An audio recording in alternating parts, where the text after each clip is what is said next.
Москва. замоне ин шаҳри паҳновари даҳр қадамҷои даҳҳо коргардонҳои тоҷик ва намоишдиҳандаи садҳо шоҳкориҳои тоҷикфилм буд.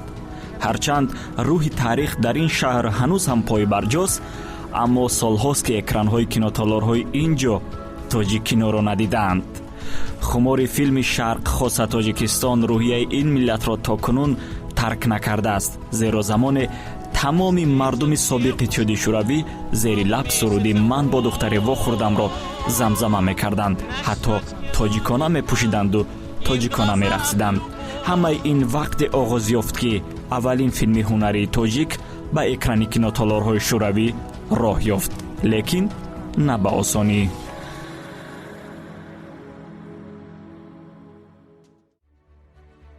17 октябри соли 2022 ин рӯз аз таърихи кинои тоҷик 93 сол пур мешавад.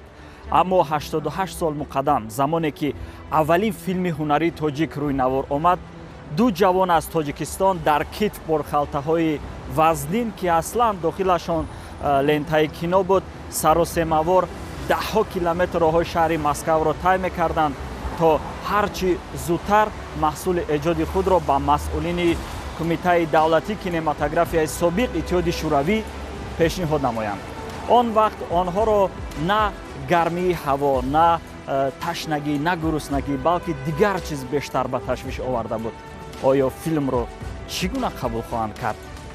он вақт роҳбари саноати кинои шӯравиро Константин Юков ба ӯҳда дошт ва дар шоҳидии ин ду нафар ӯ ба чанд филм эроди ҷиддӣ гирифта намоиши онҳоро дар кинотеатрҳои шаҳри Москав маҳкум намуд. бо чунин ранг гирифтани кор умеди ҷавонҳои аз Тоҷикистон рафта дар ҳам зад. аммо баъдан хушбахтона ҳолате рух дод ки касе интизораш набуд. Константин Юков пас аз тамошои филм аз ҷой бархоста дасти ҷавонҳоро фишурд ва онҳоро табрик кард. ҷон аз нав дар тани ҷавонҳои аз Тоҷикистон рафта дамид. аммо аз ҳама чизи муҳим барои ин филм ба онҳо 9000 рубли ҳамонвақтаи шӯравӣ дода шуд. ин ҳам дар ҳоле ки онҳо ҳатто барои хӯроки нисфирӯзӣ маблағ надоштанд ва аслан даҳҳо километр роҳҳои Москваро пиёда тай карданашон ҳам дар ҳамин буд. бо ҳамин таърих, бо ҳамин қиссаи ҷолиб аввалин филми ҳунарӣ ва беовози тоҷик бо номи «Муҳоҷир» барои намоиш дар ҳама кинотеатрҳои давлатҳои гуногуни собиқи Иттиҳоди Шӯравӣ аз ҷумла хонаи кинои шаҳри Москав рохат пайдо кард. аз ин пас намоиши ҳама гуна филмҳо, аслан филмҳои маъруфи тайягарони тоҷик дар ана ҳамин бинои таърихӣ ки 88 сол пойбарҷост шурӯъ гардид. аммо дар 30 соли соҳиби истиқлолии кишвар бо намоиши филми ҳунарӣ дови муассисаи давлатии субсинамо ва тоҷик филм ки имрӯз ҳамаи мо шумо шоҳиди он хоҳем гашт, таърих дигарбора муваффақияти худро дар кинои тоҷик рақам мезанад.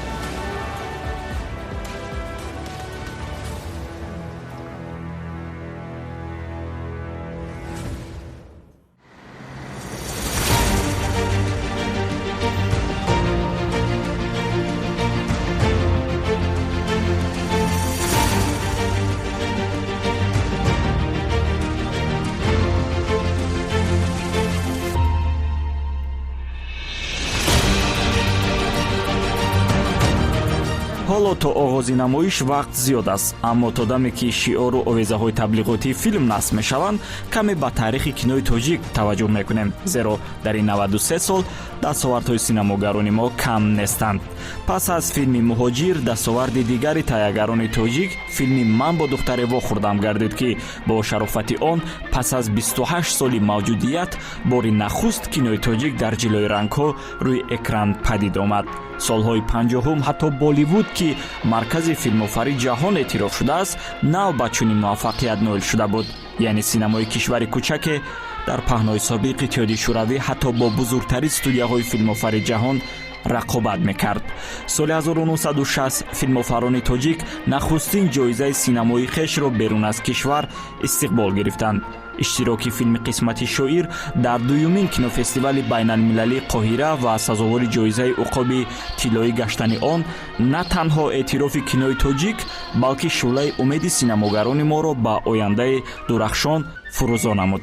ин шӯъла 93 сол боз дар дили ҷавонҳое бедор аст, ки ҳастияшон, нафасашон ва вуҷудашон синамо аст. рисолати аслии онҳо идомаи мактаби бузурги ҳунари гузаштагони хеш чун Комил Ёрматов, Борис Кимёгаров, Тоҳир Собиров, Муқаддас Маҳмудов, Анвар Тураев, Бахтиёр Худойназаров ва даҳои дигар мебошад. дар арафаи таҷлили ин санаи таърихӣ рӯнамоии филми навбатии муассисаи давлатии сухтсинамо ва Тоҷикфилм бо номи «Дов» худ як таърихи дигар аст. таърихе ки муаррифонаш насли нави филмофаранд. «Дов» дови навбатии кинои тоҷик гардид. намоиши ҷаҳонии он дар рӯзҳои баргузории 27-умин маросими ҷоизасупории кинофестивали Пусан дар шаҳри Пусани Кӯриёи Ҷанубӣ бошад, синамои муосири Тоҷикистонро ба марҳилаи нави рушд ва муаррифӣ баровард. инак пас аз 3 намоиши муваффақ дар Пусан санаҳои 8, 10 ва 12 октябр, рӯнамои филми «Дов» дар хонаи кинои шаҳри Москва баргузор мегардад. дар ин бинои таърихӣ дар гузашта муваффақтарин филмҳои тоҷикӣ амсоли «Дохунда», «Рустам ва Суҳроб», «Қисмати шоир», «Рояли сафед», «Дом барои шағолон» ва даҳои дигар намоиш дода мешуданд. аммо акнун бо намоиши филми «Дов» дар ин ҷо рӯҳи таърих аз нав эҳё мешавад. кинои тоҷик дубора дар экрани калони бузургтарин толорҳои синамои ҷаҳон падид меояд. ин нуқтае буд ки мо солҳои зиёд орзу мекардем. ҳарчанд ки нахустнамоиши мо дар шаҳри Пусан баргузор шуда буд, вале барои мо баргузор кардан дар толори бузурги хонаи Москав, хонаи таърихии синамои тамоми иттиҳоди шӯравӣ, хонае ки устодони бузурги мо дар ин ҷо филмҳошонро нишон доданд, хеле нодир буд. ва дар арафаи рӯзи кино, дар арафаи 93-юмин солгарди кинои тоҷик баргузор шудани ин чорабинӣ дуюмин рамз буд, ки ҳассосияти моро боло мекард. ҳамин тавр мо оҳиста оҳиста ба соати намоиш наздик мешавем. роҳравҳои дохилу беруни бино бо фаршҳои қирмизӣ зина дода шуданд. шиору овезаҳои таблиғотии филм, ки дар нуқтаҳои муҳими хонаи кино насб гардиданд, шаҳомати ин рӯнамоиро дучанд мегардонанд. илова бар ин ба ҳар як нафар пешнависи офаридаи мазкур дода мешавад, ки бо дизайни хос омода шуда бозгӯкунандаи муҳтавои филм мебошад. ҳамчунин дар ин пешнависҳо баъзе факту рақамҳои аҷиб, ки зимни таҳияи филм ба миён омаданд, ҷойгир карда шуданд. хулас барои бинандаҳои филми «Дов» ҳама шароит муҳайёст.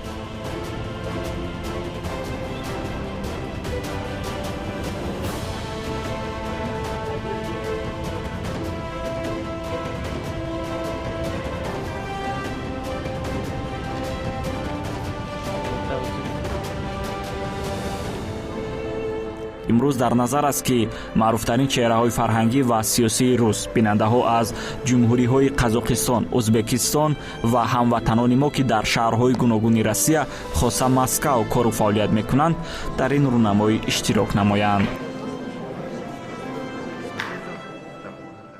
дар 32 соли фаъолияти эҷодӣ ман бори нахуст дар ҳамин зал, дар ҳамин биноям ва албатта эҳсосот ҳаст, бале, ногуфтанист. масалан худи коргардонам дар ҳаяҷон аст, манам абдуумид шариповам кани бинандаи масалан рус имрӯз чӣ баҳо метиҳад ба ҳунари мо, ба филми мо. як рӯз қабл аллакай ҳолати мо хеле ҳассос буд. Ман мисли ҳунарманде ки аввалин бор ба саҳна мебарояд ва тамоми вуҷудаша эҳсосотҳои тарсу ҳарос шубҳа фаро мегирад, мисли ҳамин будам. ҳанӯз 2 рӯз қабл тамоми вуҷудам меларзид ки оё чӣ гуна ин чорабинӣ мегузарад, оё чӣ гуна ин филмро қабул мекунанд. рӯҳу арвоҳи устод Комил Ёрматов шод буд ки воқеаҳои зиндагии он кас барои мо ҳамеша раҳнамо аст.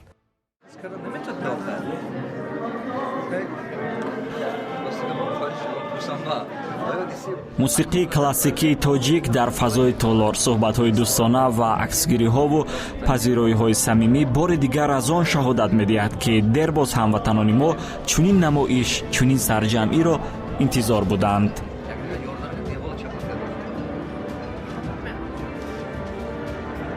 дар ин намоиш ҳамчунин намояндагони сафорати Тоҷикистон дар Россия ва он дӯстоне, ки дар таҳияи филм саҳм доштанд, иштирок менамоянд. Это такое место, где такие кинематографисты свои премьеры делали, высочайшего уровня, со всего мира. И показывать здесь картину, это значит, что ты уже настоящий режиссер, настоящий художник. Поэтому мне кажется, что с этого дня начнем премьеры обязательно здесь, чтобы были премьеры российские премьеры таджикских фильмов были на этом экране. Это достойный экран, ценный экран, все его знают. имрӯз аз ҳайати эҷодиву техникии филм коргардон Муҳиддини Музаффар, продюсери лоиҳа Саидмурод Давлатов, ҳунармандони нақшҳои асосӣ Абдумумин Шарифов ва Салоҳиддин Шукуров ва ҳамчунин наворбардор Дадахон Тоҷибоев офаридаи мазкурро муаррифӣ хоҳанд кард. ҳар ҳунарманди асл орзу дорад чунин нақшҳо иҷро кунад дар синема ё ки дар театр. хушбахтона хуб қисмат به همین آورد که این نقش محیدین تشکر بابا که به من باور کرد این نقش سکور. قهار مثل خودم هنرمند است، فرهنگی است. قهار مثل خودم اون دوره مشکل گذریشی که سالهای 90 بود برای کشور ما، برای مردمی ما، برای خود من شخصا، اون چیزا مثل من دیده، مثل من چشیده و برای همین قهار دارچه خودی منم. اگر آن وقت گناهی مرا به گردن نمی گرفتی، شاید زندگیت تماما دیگر خیل می شد. در زندگی این چیز مهم نیست. من صاحب دوستی حقیقی شدم. من جدی میگم، من خیلی خوشبختم که در تقدیر من، در بری من صلاح‌الدین آمد. همچه انسان، همچه هنرمند، برای من بسیار گوارا بود همراهی کار کردن. این داوی توست، بردی توست. اگر بریدی حق حلال خودت. از خودی همون اثر آن فیلم نامم همین است که دنیا هیچ چیز نیست، اما اون چیزی که هست هیچ چیز از بین رونده است، میرد، لیکن همون دوستی و رفاقت و زندگی، همون مهر و محبت یکدیگر ابدی باقی میماند. ما باید بس کنیم. دادا! тамоми ҳаводиси филм дар асоси ҳамин ду қаҳрамон гардиш мекунанд. қаҳор ва манон шахсиятҳои реалие ҳастанд, ки замони кӯдакии коргардони филм Муҳиддини Музаффар бо онҳо алоқамандии зич дорад. яъне бо ин нақшо коргардон зиндагиномаи бобои худ ва дӯсти ӯро ба тасвир кашидааст. ту мехоҳӣ доим ба ман кӯмак кунӣ, сарвандаи халтуршик? болои кард, рӯи айвон, субҳи барвақт, шаб борон боридааст, кӯчаҳо лоянд ва аз дур ҳанӯз чашми рӯз кафида истодааст ва аз дур садо меояд: подшоҳи худам, подшоҳи худам, ва овози дар лой ғӯтидани калӯшҳои резинӣ нафаре шунида мешавад ва дар пеши рӯи ман чеҳраи мӯйсафед бо тоқиҳои тоҷикона ва маро подшоҳи худам гирифта гуфта ба пушташон мегирам ва мебарам ва мо меравем аз хонаи мо то хонаи бобом тахмин 100 чанд метр танкӯчае ҳаст. мо аз ин танкӯча мегузарем ва дар он танкӯча бобом ба ғайр аз фарёди подшоҳи худам бо насиҳатҳое ҳам мекарданд ва ман ёдам нест он насиҳатҳо, вале ман вақте мерафтем ҳамеша ҳамроҳ субҳона мехӯрдем ва ҳамин ки мерафтем ҳатман садои радио кораша шурӯъ мекард ки инҷо душанбе пойтахти ҷумҳурии Тоҷикистон. ҳамин садоҳо дар хотирам хуб мондааст. ин бӯи ҷомаи бобом дар димоғам мондааст ва инҳо барои ман хеле муқаддас буданд, вале ман наметавонистам ки ина чӣ хел истифода кунем, ина чӣ хел ҳамин хотираи ширин бояд дар кино биёяд намедонистем. вале ба шарофати Валерий Аҳадов мо қаҳрамонро сохтем ва оҳиста оҳиста бобот чӣ зиндагӣ доштанд бобот. баъд ман нақл мекардам ки ана ин хел зиндагӣ доштанд.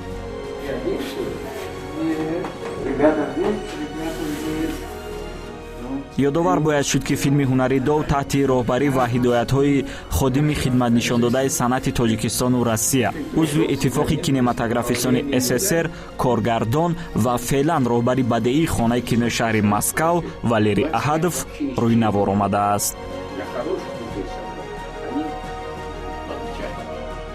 Я практически уверен, что сегодня премьера пройдет достойно, потому что у нас здесь был такой закрытый маленький показ, и люди так с большим наслаждением смотрели, выходили, не отпускали его. Нам надо было зал освободить, а все хотели с Мухиддином поговорить, похвалить его, поздравить. Я спокоен, вот как бы, нервничаю, но спокоен, потому что я знаю, что фильм достойный.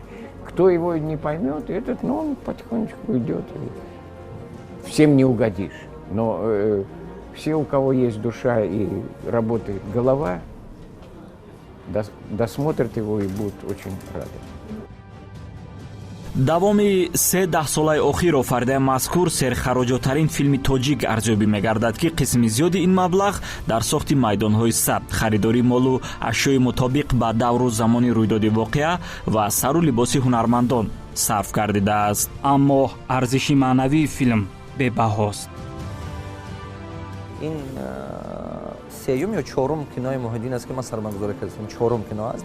Ба мақсад чи? Мақсаде ки мо ба сабаби ин кино, ба сабаби пешравии кино мо метавонем ки культурамо пеш барем, халқи дунё бинишонтем, миллати мо чӣ хел ё рафиқи хуб дорад, дӯстии хуб дорад. Бораи ҳама қадар ман ина сарфи назар ки имрӯз дар ҷиҳати иқтисодӣ коронавирус буд, аз ҷиҳати иқтисоди экономика ва нағз набуд, не ки ин кора кардан дар кор серавно.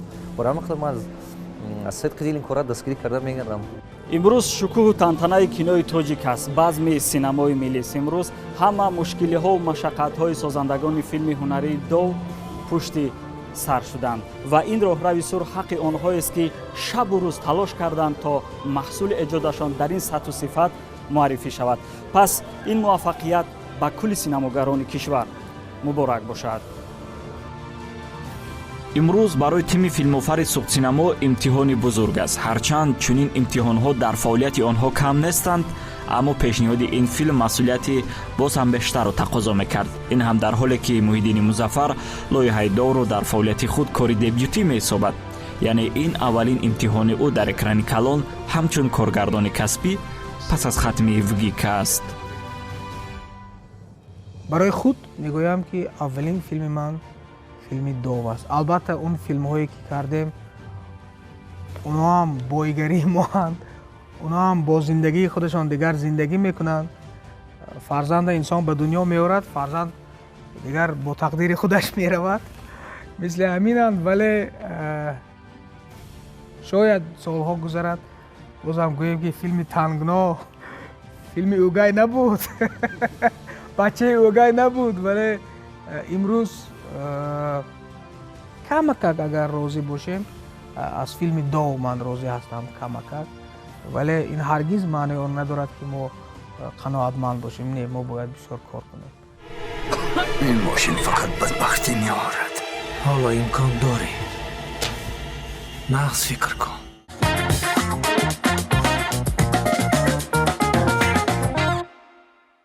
В Москве состоялась премьера художественного фильма «Фортуна», снятого режиссером Мухиддином Музафаром. В основе ленты реальная история о том, как крупный выигрыш стал проверкой для двух давних друзей. Картину посмотрела Анна Шустер. Что вы после ВГИКа совершенно по-другому поняли в кино? Что поменял ВГИК в кино для вас? дар ин намоиш намояндагони васоити ахбори оммаи Россия аз ҷумла хабарнигорон аз маъруфтарин шабакаҳои телевизионии ин кишвар дар мисоли Культура, Мир ва Спутник иштирок доштанд ва маҳсули бардошташон тавассути шабакаҳои мазкур ҳамон шаб инъикос гардид. Никто не застрахован от проделок судьбы. Эти слова написаны на афише под названием фильма. Но картина не только о фортуне, в первую очередь, она о дружбе, которая сталкивается с различными препятствиями. Фильм уже тепло приняли в Южной Корее. Впереди Индия, возможно, Япония и Египет. Анастасия Сорокина, Артем Куковский, Алексей Федин, Мир 24. билохира интизориҳои бинандаҳо хотима ёфт ва мардум гурӯҳ ба толори калони хонаи кино ворид мешаванд.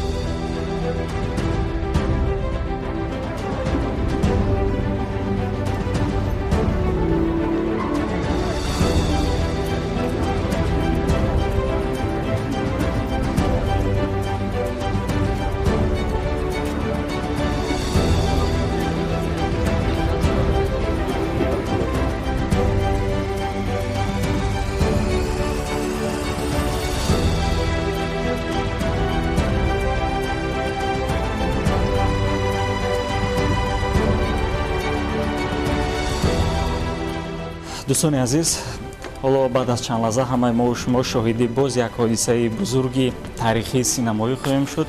ҳоло соат 19:10 аст ва пас аз чанде филми дов дар экрани калони хонаи кинои шаҳри Москва намоиш дода мешавад ва бисёр ҳаяҷонӣ ҳастем ва намедонем баъд аз 2 соат филмро бинандаҳо чӣ гуна қабул хоҳанд кард. агар хуб, пас ин муваффақияти ҳамаи мо шумост, агар не, пас бештар бояд кор кард. аммо умед мекунем ки филмро хуб қабул хоҳанд кард, ба хотире ки то ҳамин ҷо ҳамаш хуб буд. ҳарчанд интизор набуд, аммо наздики 1000 нафар барои тамошои филми дов дар ин толори таърихӣ ҷамъ омаданд ки чунин пазироӣ ба таҳиягарон рӯҳу илҳоми дигар мебахшад. сухани ифтитоҳиро намояндагони хонаи кинои шаҳри Москва оғоз намуданд. Здравствуйте, дорогие зрители, гости Дома кино, члены Союза кинематографистов. Мы очень рады приветствовать вас в нашем главном зале Московского Дома кино на премьере таджикского фильма «Фортуна». Фильм, который представлен был уже на многих фестивалях. И, естественно, заслуженно получил одобрение и хорошую прессу. То, что он пришел в Дом кино, это, можно сказать, событие года. Мы давно уже не показывали таджикские фильмы. Действительно, давно не было фильмов из Таджикистана на этом экране, в этом зале, который видел ого-го-го-го великих мастеров. И это большая честь, что сегодня фильм Мухиддина здесь будет показан. И кроме того, вот этот молодой человек, 3 года назад я с ним познакомился, он уже был опытным вполне режиссером, который сказал: я хочу учиться. И вот это, я говорю, куда тебе учиться, ты уже кино снимаешь, сам можешь учить. ман мехостам ки ба худам бовар дошта бошам. ман мехостам ки устод Валерий Аҳадов барои ман ҳамин бовария дар худам кашф карданам кӯмак кунад. ҳамеша шубҳа доштам ки ман ҳақ надорам филм гирифтан, ман мактаб надорам, ман дар ҷои рост истодаам шубҳа доштам. устод Валерий Аҳадов ҳамин фикр мекунам, ҳамин бовария дар ман тухмиашро коштам ва ба ман чизҳоеро омӯзониданд, ки он барои ёфтани ботини худам, шинохтани ботини худам ва онҳоро истифода кардан дар синемо хеле муҳим буд.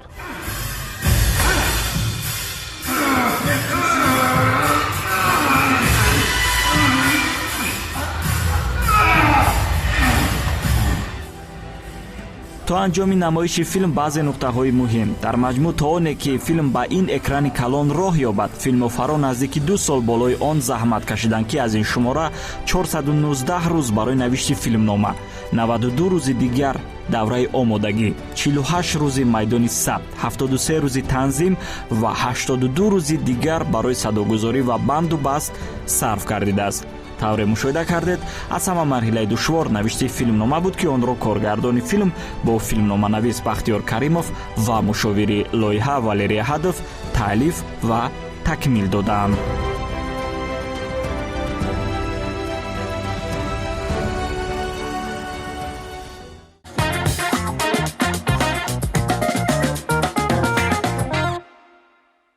дар ин ҷо ман ганда, лекин дар Москав фариштае мегардад, ки тамом пулҳоятонро сарф беҳуда сарф мекунед. азизҷон бай, азизҷон ин, азизҷон. аммо алӣ ки дурӯғгӯй, фиребгар, аробакаши ифлос.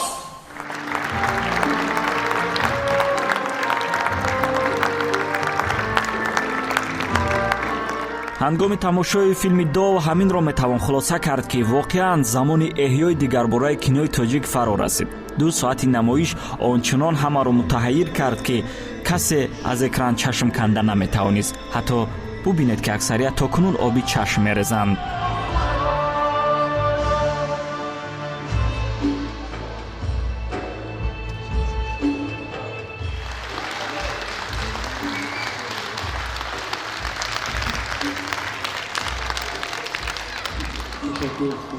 пас аз анҷоми намоиш гуфтугӯи озоди бинандаҳо бо таҳиягарони филм сурат гирифт, ки ҳар яке аз эҳсоси худ ба таври воқеӣ қисса мекард. Когда меня спрашивали о моем любимом фильме, я говорил, что мой любимый фильм — научная фантастика «Интерстеллар».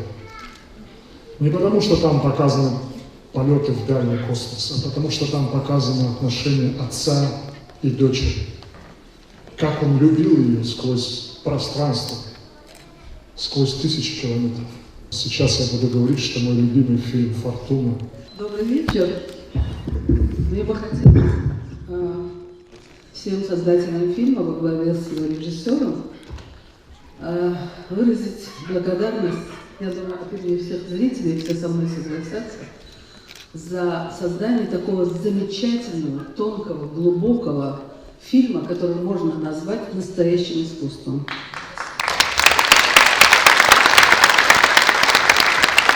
Вы показали это время так, что это можно будет смотреться и сегодня, и завтра, и много еще десятилетий, а может быть и больше. Артисты играют, ну просто вот оторваться невозможно. Такое ощущение, что это происходит лично с тобой. Я очень рад, что сегодня рядом с Мухиддином я видел своего мастера Валерия Бахрича Ахадова. Валерий Бахарович, вам 100 лет жизни, оставайтесь такими же молодыми и всегда поддержите молодых. Я хотела просто вам сказать большое спасибо за то, что за слезы, которые вы сегодня вызвали, и за вот эти чувства, за вот эти вот струны, которые вы задели. Очень все круто было. Спасибо большое вам. Сегодня я встречал утром своего лучшего друга, с которым я с детства, со школы дружу. И посмотрев этот фильм вместе, мы вдвоем рядом сидели, я его бил в плечо. Вот так вот. Ты видел? Ты слышал? Ты видел? И у меня текли слезы. Спасибо огромное. Спасибо. За последнее время не только среди русских сценаристов и национальных наших бывших республик. В Таджикистане, я вижу, появляются очень великолепные режиссеры. Вы один из них. И поверьте, это цепляет. Этот фильм будет цеплять людей, потому что это фильм для нас, для всех. Спасибо. чунин андешаҳо бори дигар собит кард ки алоқамандони филми тоҷик на фақат дар Россия балки дар дигар кишварҳои Осиёи Миёна низ хеле зиёданд. Хорошо играют артисты, прекрасно просто. Я прям вспоминал, прям настоящий такой драматический артистизм. Ну и сама тема очень интересная. Это о человеческой судьбе, о чувствах товарищества, честности. Это уважение и отношения людей в семье, отношения между родителями и детьми. Тоже очень, так сказать, познавательно и очень хорошо поставлен фильм, очень. Я думаю, что он мог бы пройти по экранам кинотеатров Москвы. Я очень волновалась. Видите, у меня даже на лице написано, что каждая сцена вызывала огромное волнение. Я думаю, что зритель поймет. И мне кажется, что не только у нас, его надо возить по всему миру, чтобы показать, какие мы на самом деле. Здравствуйте, меня зовут Елена, я из Москвы. Очень сильный фильм о дружбе, о верности, о чести, о предательстве. Фильм вот до глубины души. Вот просто он поднимает все эмоции, поднимает все чувства. Очень сильный. Я всем рекомендую обязательно. Здравствуйте, меня зовут Анастасия Колесникова. Я являюсь начальником международного управления Московского политехнического университета.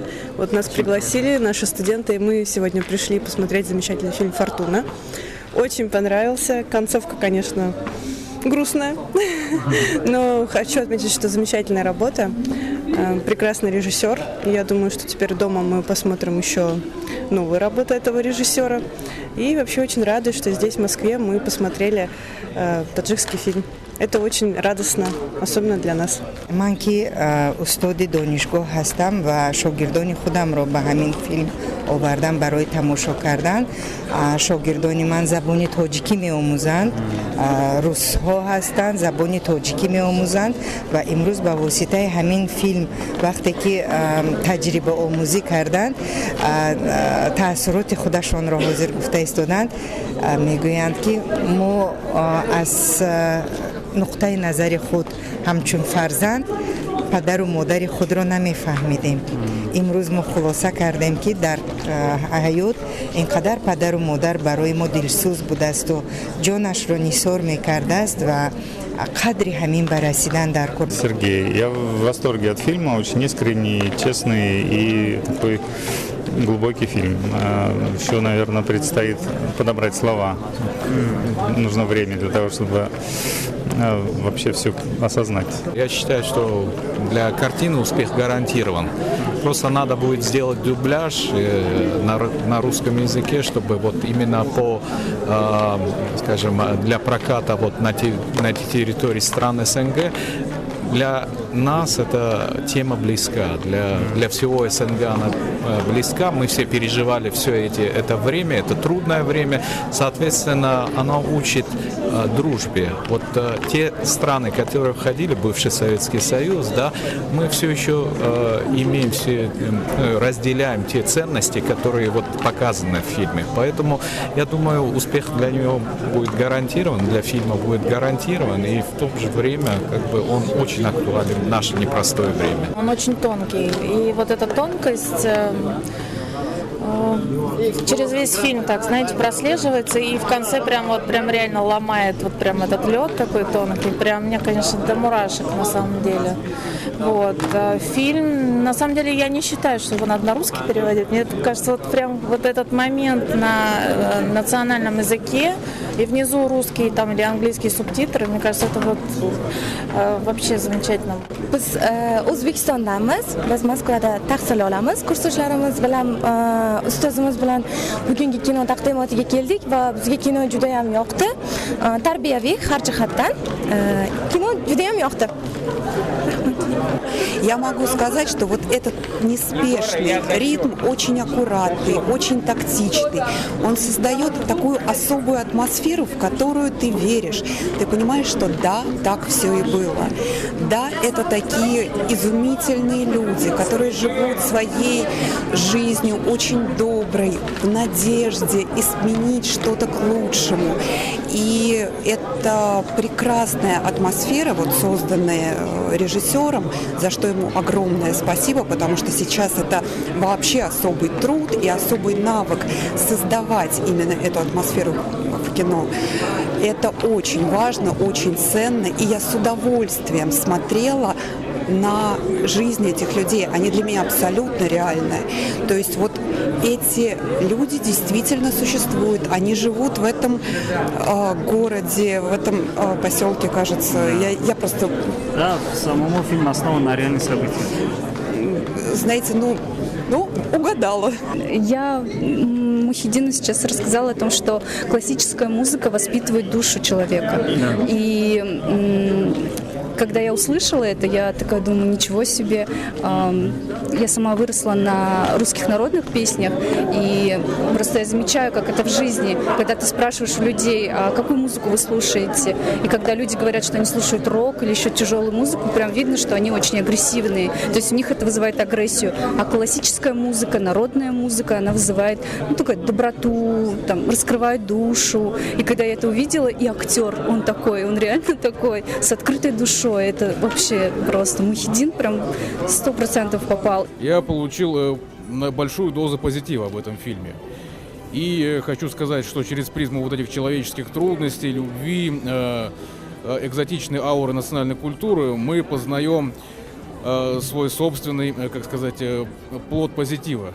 То есть мы не должны цепляться за какие-то мелкие нужды, материальные нужды. Мы должны ценить человека, как есть человека. Потому что человек сегодня есть, а завтра его нету.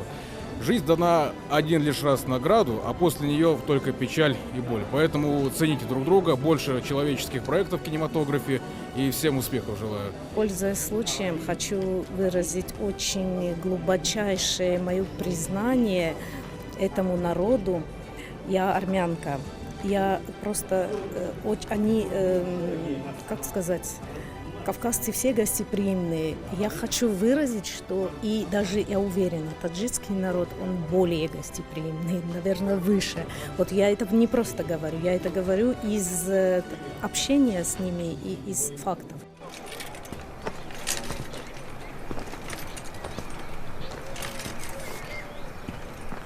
اگر اون وقت گناهی مرا به گردن نمیگرفتی شاید زندگیت تماما دیگر خیل میشد.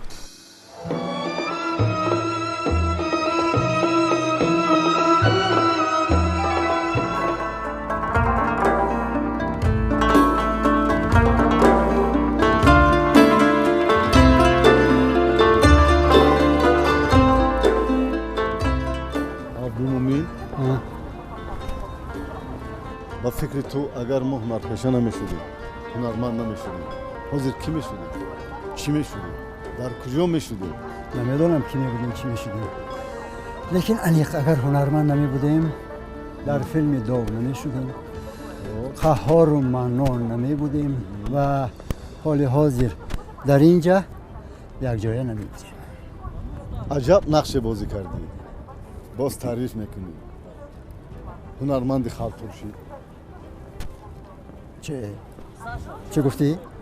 خالتورشی گوش کن اول اینکه من به قول خودت خالتورشی میگی فهمیدی؟ خب تو کیه خالتورشی میگی؟ کیه؟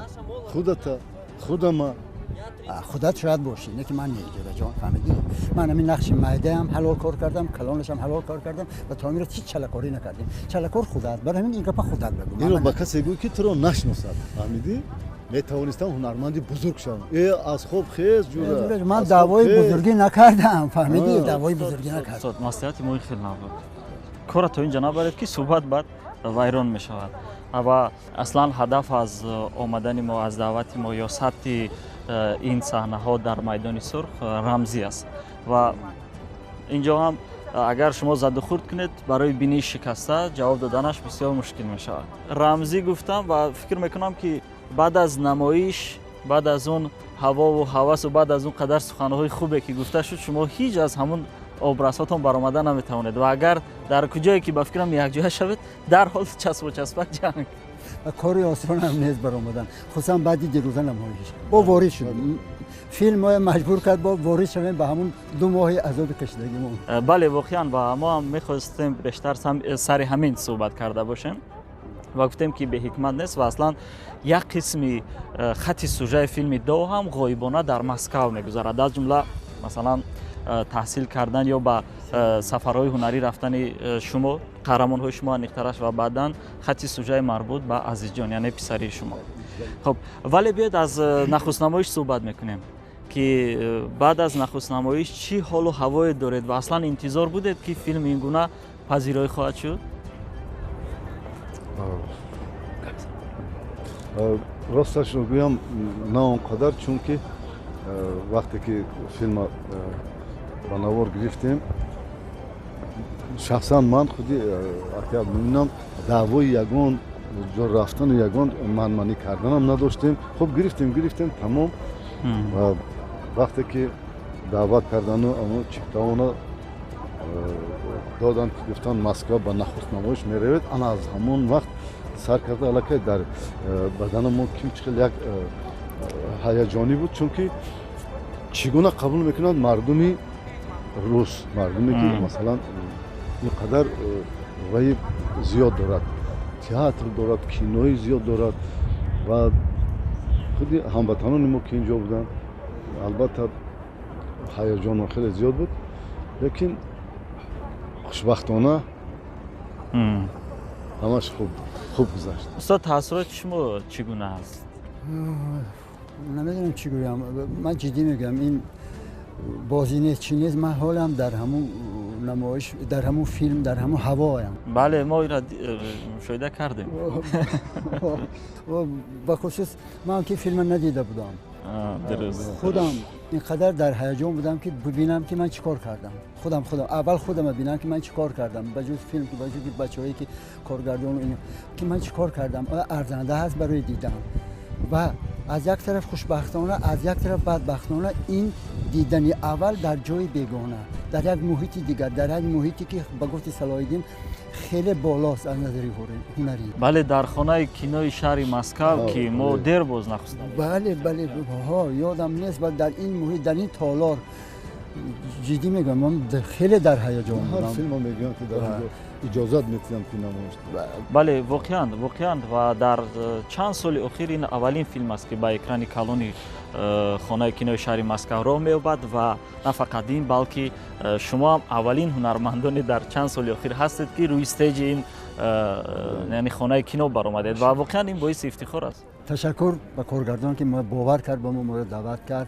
راستی که ما از این دعوت از این کارمون خوشحالیم. بله و من میبینم که محیدین مظفر هم آماده است ما باید که وا می‌خوردیم و بیا تا آمدن کارگردان سخن‌های نهایی را میگویم یا شاید مردم رو به تماشای این فیلم دعوت میکنیم یا اینکه نمیدونم شاید سخن‌های میگفتگی هست. خب از روی نقشه در وطن ما میشود، در دو سه نخست نمایش میشدم، بسیار شاد میشدم، مثل مسکو می آمدن، تالارا پر میشد. نظر هموطنان خودم برای مثلا نقش من برای این فیلم برای من بسیار مهم است. کاش بیان نظر اونا رو هم بدونیم فهمیم. یک چیز است که از بس که در حال نمایش نداده بسیاری علاقه درباره فیلم دو شنیدن میدونند، میدونند و اونو دوی میپرسیدند که کی انکن رسید وقتش که بیایند تماشا کنند. شاید روز و ساعتش کارگردان میگوید. بله من کارگردان هم رسیدم. درود به شما. ما درباره کارگردان هیچی نداریم. ما کار نداریم، با کار کارگردانی کار نداریم. و نه ما غیبت نکردیم، سخن‌های خوب گفتیم. روزی واقعا غیر عادی است. من به حق خرسندم که ما در اینجا سیر داره. در همون یکم روز من یک آرزو کردم پیش از اولین کادر دیگه صبح بر وقت خستم، همین خدا را تولا کردم که کوره شود که همین قهرمان مرکزی ما در میدان سرخ در مسکو سیر کنیم. برای آن که خود روحیه فیلم هم رمزان همین گونه است. روحان قهار همیشه در مسکو است. در مسکو با فرزندش در کنسرواتوریا. قهار روحان آرزوی بزرگش بود که و خودش هم در مسکو تحصیل کند ولی نتوانست. ولی خود مسکو شهر مدنیت، شهر فرهنگ، شهر صنعت وجوداً برای هر یک صنعتکار خیلی مهم است. برای من آرزو داشتم که در میدان سرخ این دو قهرمان باید بعد از برآمدن فیلم با سر بلند قدم زنند. اگر که اینها با میدان سرخ رفتند پس فیلم شده است آن چیزی که باید میشد. تشکر با آرزوی خدای خیلی آرزوات زیاد. ما وقتی که فیلم آماده شد و ما دوادوی زیاد داشتیم و عاقبت اجازتش گرفتیم و چیپته گرفتیم تا زمانی که با این دو هنرمند و مسکو چیپته نگرفتیم من آرامی نداشتم و خدا را هزاران بار شکر که این کار شد. برای من خیلی رمزی است. فقط همین چیزا میگویم که تشکر زیاد به هر نفری که در این فیلم سهم دارد. من مبارکباد میگویم تمام دسته فیلم سازان این گروه را همه را با آغوش میگیرم. اگر شما اجازه دید ما رویم یک جای با استادا موزله سیر کنیم. مرحمت. یگان مشکلی نیست و ما هم یک آرزوی دیگر داشتم. اینا هر دوشون هم که باید گرفتن که اون طرف نگاه کردیم. این هم گرفته ما باید هم سیر کنیم. زنده باشد. با شما برار استراحتی خوب، تماشای خوب و ما هم با بیننده ها خیرخوشا میکنیم. زنده باشد. و واقعا زندگی مثل بازی شامات است و هر نفری که داوی خود را ثمراناب استفاده میبرد حتما که پیروز خواهد شد. و امروز طوری که ما و شما شاهد گشتیم سازندگان فیلم هنری داو از این داوی خود خیلی ثمراناب استفاده بردند و این داو ببینید که آنها را به کجا آورد. یعنی آرزوها عملی شدند، نقشه ها و نیت های نیک عملی شدند و این معنی آن را دارد که انسان اگر آرزوهای نیک کند پس حتما که آنها جامعه عمل میپوشند. و یک حکمت، یک فلسفه دیگر فیلم دو هم همین است که هر انسان با حکمت خاص خود به دنیا می آید. مثلا کارگردان برای ثبت فیلم، هنرمند برای نقش آفرید در آن و البته که بیننده برای تماشا. و اگر شما فیلم رو تماشا نکنید پس اینقدر زحمت ها، اینقدر سخن ها، اینقدر محبت به کسب فیلم آفران هیچگاه زیاد نمیشد. پس امید میکنیم که شما با تماشای این فیلم میآیید و آن را در اکران کلان تماشا میکنید و واقعا هم یک لذت و یک جهان دیگر دارد وقتی فیلم را از اکران کلان تماشا میکنید. و جالبترین سخن شخصا برای من دیروز در نخست نمایش این بود که از یک نفر روز پرسیدم که مثلا فیلم دوبلاژ روسی نداشت ولی این به شما مانع ایجاد نکرد هنگام تماشا.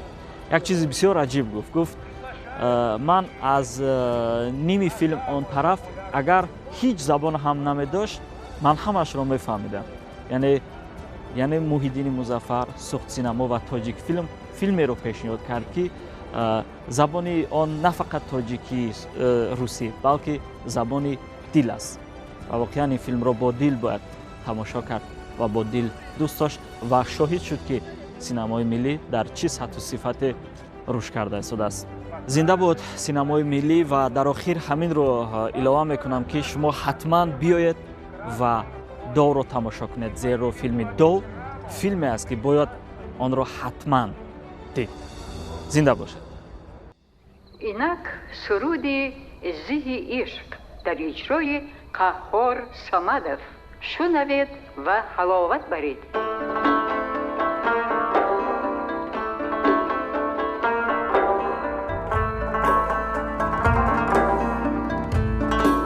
وقتی که دیروز در مسکو تیترهای فیلم برآمده 70 ҳазор нафара шунда шуд. Ман дар торикӣ гирья кардам ва вақте ки обҳои чашми ман мерехт, аз пеши назари ман чеҳраи тамоми гурӯҳи эҷодӣ, бачаҳо, тамоми ҳунармандон, тамоми раиси ҷамоатҳо, раиси шаҳри Конибодом, сардорҳои шӯъбаи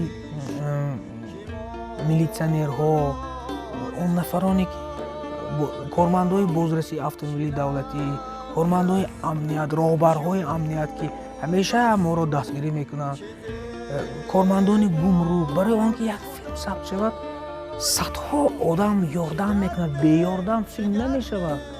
Филм намешавад бо як коргардон, бо як филмсозон, бо як ҳунарманд шавад. Барои он ки як филм сохта шавад, дар пеши назари ман тамоми он домкомҳое ки барои саҳнаҳои умумии мардуме мо бояд кино бояд дастгирӣ кунем, кашида меоварданд. Дар пеши назари ман ҳамон кормандои заводи автозапчаст бодоме ки дар хонаҳошон кор надоштанд, лекин рӯзи якшанбею шанбе омада ёрдам мекарданд. Дар пеши назари ман ҳамон электрике ки рӯзҳои боронӣ болои сталбаҳо баромада ноқилҳоро пайваст мекард. аз пеши назари ман чеҳраи ҳама гузашт ва ман бисёр ифтихор кардам ки миллати мо ҳамин одати сарҷамъ шуда надорад. медонед саҳнаи ҳашаре ки дар филм ҳаст, мисли ҳамин анъанаи ҳашар ҳарчанд рафта бошад ҳам хонаи якдигаро сохта доданд, вале дар хуну пӯсти мо, дар маданияти мо ин чиз мондааст. ва дар толор ҷамъ шудани чӣ қадар тоҷикони 4 минтақаи тамоми Тоҷикистон, аз Помир ҳам буданд, аз Хатлон ҳам буданд, як сарҷамъие ба вуҷуд омад ҳамин дирӯз дар Москав. вале сабабгори ин сарҷамъӣ ана ҳамун сарҷамъ шудани ҳазорон одамоне ки то имрӯз ба мо ёрдам карданд, балки на танҳо дар сохта шудани ин филм. барои он ки ба ин нуқта расем, мо қариб 10 филм гирифтем ва дар ин 10 филм ҳазорон одамон ба мо кӯмак карданд. ҳамеша ба куҷое ки мактуб мебарем, ҳамин синамо эҳтиром доранд. чӣ беморхонаҳо, чӣ омӯзишгоҳҳо, ба кадом ман тамаллуқ намезанам. ман ҳозир мо дар дили Москав дар Домкино истодем. дили ман рост сидқан мегӯям ки иқадар кӯмакҳои беғараз, иқадар одамҳо вақте ба деҳаҳо сафт меравем, хонаҳошона иқадар нону намаки ин одамҳоя хӯрдем ва хурсандии ман, ашки шодӣ рехтани ман ҳамин буд ки худоҷон ҳамин нону намак беҳуда набуд ва ҳамин дастгириву нону намаки ҳамин мардум ба мо ҷавоб дода тавониста имрӯз. ва ман хушбахт будам ки дар кишвари мо инсондӯстӣ, меҳмоннавозӣ хеле баланд аст. ҳар гоҳе ки аз Тоҷикистон дуртар меравам, ҳамин қадар ба ин сарзамину ин мардум саҷда мекунам ки мо боигариҳои хеле зиёд дорем. ин мардум моро дастгирӣ мекунанд барои он ки акнун мо вазифа дорем ки ин боигаримона барои тамоми дунё тавассути филмҳомон бренди миллати моро, боигариҳои миллати моро дар тамоми дунё тавассути синамомон пахн кунем.